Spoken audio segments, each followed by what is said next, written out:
ബാലസംഘത്തിൻ്റെ കമ്മിറ്റിക്ക് വേണ്ടി, കർഷക തൊഴിലാളി യൂണിയൻ്റെ കമ്മിറ്റിക്ക് വേണ്ടി, മഹിളാ അസോസിയേഷൻ യൂണിറ്റ് കമ്മിറ്റിക്ക് വേണ്ടി, ബാലസംഘത്തിന് വേണ്ടി,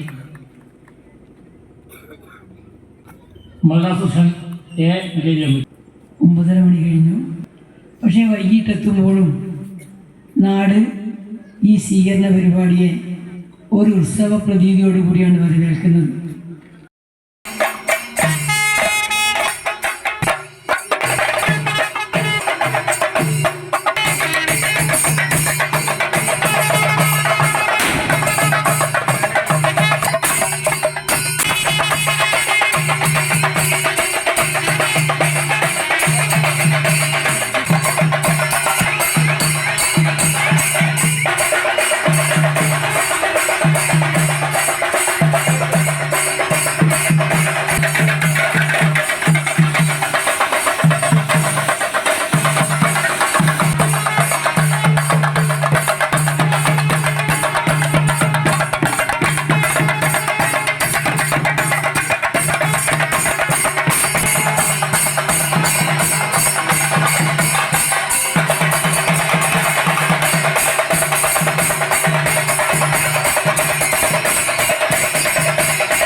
അത്രയധികം ജനപങ്കാളിത്തത്തോടു കൂടിയാണ്, ഹൃദയത്തോട് ചേർത്ത് വെച്ചുകൊണ്ടാണ് നമ്മുടെ പ്രിയങ്കരിയായ LDF-ന്റെ സ്ഥാനാർത്ഥി PK ശ്യാമള ടീച്ചറെ വരവേൽക്കുന്നത്. ഇതൊരു വലിയ എന്താ പറയുക, നമുക്ക് അത്രയധികം മനസ്സിൽ ഭയങ്കര സന്തോഷം തരുന്ന ഒരു കാഴ്ചയാണ്. ഈ ഒരു തെരഞ്ഞെടുപ്പ് പോരാട്ടത്തിൽ പ്രക്രിയയിൽ പങ്കാളിയാവുക എന്നത് മാത്രമാണ് എൻ്റെ ഉദ്ദേശം. അതുകൊണ്ട് തന്നെയാണ് ഈ 4 കേന്ദ്രങ്ങളിലും സമാപനത്തിൽ എന്റെ പ്രിയപ്പെട്ട വോട്ടും വരണമെന്ന് ആഗ്രഹിച്ച് ഞാൻ ഇവിടെ എത്തിയത്. തെരഞ്ഞെടുപ്പ് കാലം എന്ന് പറയുമ്പോൾ ഒരുപക്ഷെ നമുക്ക് കുറച്ച് പ്രയാസം തോന്നിയേക്കാം. കുറെ പേർ പ്രസംഗിക്കുമ്പോൾ ഇത് കേൾക്കണമല്ലോ എന്ന്. പ്രിയപ്പെട്ടവരെ, നമ്മൾ നന്നായിട്ട് കേൾക്കണം. കേൾക്കുക എന്നത് ഒരു വലിയ രാഷ്ട്രീയ പ്രവർത്തനമാണ്, സാംസ്കാരിക. ഫലിപ്പത്തിൽ 2 സ്ഥാനാർത്ഥികളെ നമ്മൾ നോക്കുക. LDF-ന്റെ സ്ഥാനാർത്ഥിയായി PK ശ്യാമള ടീച്ചറാണ്.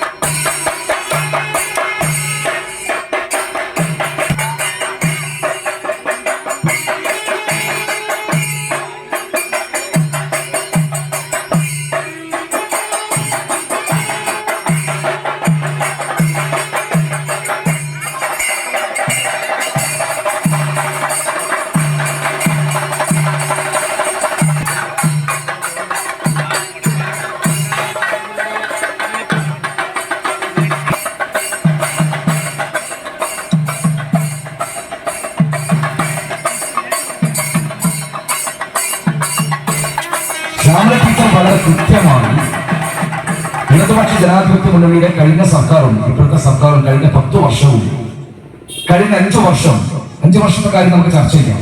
കാരണം ആദ്യത്തെ 5 വർഷം ജനങ്ങൾക്ക് അത്രയും ഈ സർക്കാരിനെ, LDF സർക്കാരിനെ ഇഷ്ടപ്പെട്ടത് കൊണ്ടാണ് രണ്ടാമതും അങ്ങനെ ഒരു അധികാരം കൊടുത്തത്. നേരത്തെ അതിലേറ്റം പറഞ്ഞതുപോലെ 3.0 തുടരും എന്ന കാര്യത്തിൽ യാതൊരു തർക്കമില്ല. മോഹൻലാലിന്റെ ഹിറ്റായ സിനിമയാണ് തുടരും എന്ന് പറഞ്ഞ സിനിമ. അതിന്റെ 2ാം ഭാഗമല്ല, 3ാം ഭാഗമാണ് ഈ മെയ് 4-ന് ശേഷം വരാൻ പോകുന്നത് എന്ന കാര്യത്തിൽ അതൊരു ഹിറ്റ് സിനിമയായിരിക്കും എന്ന കാര്യത്തിൽ യാതൊരു തർക്കമില്ല. അതിലേക്കുള്ള പോക്കാണ്. ഈ LDF സ്ഥാനാർത്ഥി തളിപ്പറമ്പ് നിയോജക മണ്ഡലത്തിൽ LDF-ന്റെ സ്ഥാനാർത്ഥിയായ PK ശ്യാമള ടീച്ചറെ മുന്നോട്ടേക്ക് വെക്കുന്നത് ഇവിടെ വികസനത്തിന്റെ രാഷ്ട്രീയമാണ്, നന്മയുടെ രാഷ്ട്രീയമാണ്, ഹൃദയപക്ഷത്തിന്റെ രാഷ്ട്രീയമാണ്. നമ്മൾ വെല്ലുവിളിക്കുന്നു UDF-ന്റെ സ്ഥാനാർത്ഥി, നിങ്ങൾക്ക് എന്താണ് ഈ തളിപ്പറമ്പിലെ മണ്ഡലത്തിലെ വോട്ടർമാരോട് പറയുവാനുള്ളത്? നേരത്തെ അല്ലേട്ടം പറഞ്ഞുവല്ലോ, നമ്മൾ ആരെയും നിശ്ചയിക്കുവാനോ താഴ്ത്തിക്കെട്ടുവാനോ ഒന്നും ശ്രമിക്കുന്നില്ല. എല്ലാവരും മനുഷ്യരാണ്.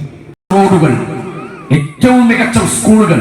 ഞാനത് കഴിഞ്ഞ മാസം കർണാടകയുടെ ഏറ്റവും ഉള്ളിലേക്ക് പോയി. നമുക്ക് സങ്കടം വന്നു. നമ്മളെ ഹൃദയച്ചിലും ആറിലും പഠിക്കുന്ന കുട്ടികൾ, നമ്മുടെ കുട്ടികളൊക്കെ ഇവിടെ അത്രയും നല്ല ഹൈടെക് സ്മാർട്ട് ക്ലാസ് റൂമിൽ പഠിക്കുമ്പോൾ സ്കൂളിൽ പോലും പോകാതെ അടുത്ത് പഠിക്കുന്നത് കോൺഗ്രസ്സുകാരാണ്. ഇഞ്ചിയും തക്കാളിയും വിൽക്കുന്ന കാഴ്ചകൾ നിങ്ങളൊന്ന് കർണാടകത്തിലേക്ക് ഇവിടെ നേരെ കാറിൽ അല്ലെങ്കിൽ റോഡ് മാർഗം പോകുമ്പോൾ നിങ്ങളുടെ കണ്ണുകളെയും നിങ്ങളുടെ മനസ്സിനെയും അസ്വസ്ഥമാക്കൂ.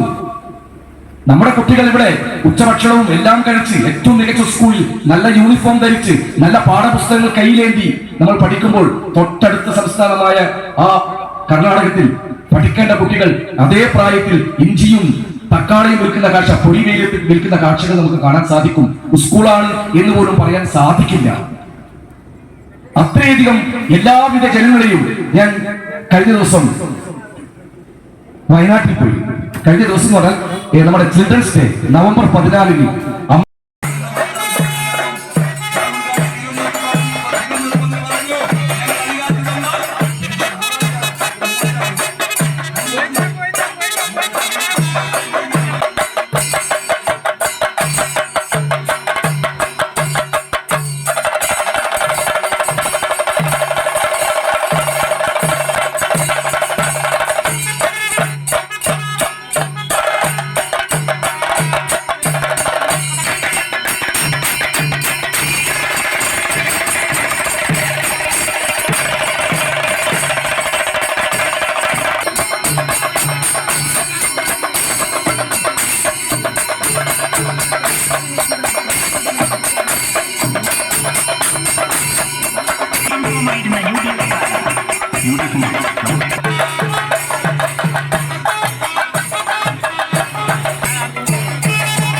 14-ന് കോടിയുടെ ഒരു സൂ സഫാരി പാർക്ക് നമ്മുടെ തളിപ്പറമ്പിൽ വരുമ്പോൾ നമ്മൾ ആലോചിച്ച് നോക്കുക. അതിന്റെ മറ്റ് ആർക്കൊക്കെയാണ് അതിന്റെ ഗുണങ്ങൾ, ഗുണഭോക്താക്കൾ നമ്മുടെ നാട്ടിലെ ഓട്ടോറിക്ഷക്കാർക്ക് കിട്ടില്ലേ, ലോട്ടറി വിൽക്കുന്നവർക്കടക്കം. ഒരു സിനിമ ഹിറ്റാകുമ്പോൾ പലപ്പോഴും ഞങ്ങൾ പറയാറുണ്ട് സിനിമാ പ്രവർത്തകർ, കാരണം സിനിമ ഒരു ഹിറ്റായി കഴിഞ്ഞാൽ അതിന്റെ മുഴുവൻ പൈസയും കൊണ്ടുപോകുന്നത് അതിന്റെ നിർമ്മാതാവല്ല, തളിപ്പറമ്പ് നഗരത്തിലെ ഓട്ടോറിക്ഷ തൊഴിലാളികൾ, മറ്റ് ചെറിയ കടക്ക, കപ്പലണ്ടി വിൽക്കുന്നവർ, ഇതെല്ലാവർക്കും കിട്ടും ജനങ്ങൾ അങ്ങോട്ടേക്ക് എത്തുമ്പോൾ. അപ്പോൾ ഇത്രയും വലിയൊരു സൂ സഫാരി പാർക്ക് നമ്മുടെ നാട്ടിൽ വരുമ്പോൾ എത്ര പേർക്ക് ജോലി കിട്ടും നമ്മൾ ആലോചിച്ച് നോക്കൂ. അപ്പൊ പുറത്തേക്ക് പോകുമ്പോൾ നമ്മൾ ഏറ്റവും കൂടുതൽ ആകർഷിക്കുന്നത് അവിടുത്തെ പ്രകൃതിയാണ്, ഭൂമിയാണ്, നേച്ചറാണ്. അത് തിരിച്ചു പിടിക്കുകയാണ് ഈ നാടുകാരിലേക്ക് വരുമ്പോൾ. കാരണം നമുക്ക് നമ്മൾ ഇഷ്ടപ്പെടുന്ന, കാണാൻ ആഗ്രഹിക്കുന്ന മൃഗങ്ങളെ നമുക്ക് കാണാം. അവരെ യഥേഷ്ടങ്ങൾ തുറന്നു പിടിക്കുകയാണ്. അത്രയും അത് വലിയൊരു ഭാവനയാണ്. നേരത്തെ പറഞ്ഞത് വിഷനാണ്. അങ്ങനെ വിഷൻ മുന്നോട്ടേക്ക് വെക്കുകയാണ് പ്രിയപ്പെട്ടവർ. അങ്ങനെ എല്ലാ തലത്തിലും അത്രയധികം വികസന പ്രവർത്തനങ്ങൾ എണ്ണി എണ്ണി എണ്ണി പറയുവാൻ നമുക്ക് സാധിക്കും. അങ്ങനെയുള്ള വലിയ പ്രവർത്തനങ്ങൾ ഇടതുപക്ഷ ജനാധിപത്യ മുന്നണിയുടെ സർക്കാർ ഇവിടെ ചെയ്തിരിക്കുകയാണ്. പ്രിയപ്പെട്ടവരെ, കൂടുതലായിട്ടൊന്നും പറയുന്നില്ല. എന്തുകൊണ്ട് ഇടതുപക്ഷ സർക്കാർ ഇവിടെ നിലനിൽക്കണം? കാരണം ഇടതുപക്ഷമില്ലെങ്കിൽ ഒരു കാര്യം ഉറപ്പാണ്, ഇന്നീ കാണുന്ന കേരളം നമുക്ക് ഇതുപോലെ ഉണ്ടാകില്ല എന്ന കാര്യം ഉറപ്പാണ്. കാരണം ഈ തെരഞ്ഞെടുപ്പിന്റെ രാഷ്ട്രീയ പ്രാധാന്യം വിശദീകരിച്ചുകൊണ്ടുള്ള വിശദമായ പ്രസംഗങ്ങൾ നിങ്ങൾ കേട്ടിട്ടുണ്ട്. ഞാൻ അതുകൊണ്ട് വിശദമായ പ്രസംഗത്തിലേക്കൊന്നും പോകുന്നില്ല. സമയം വളരെ വൈകി.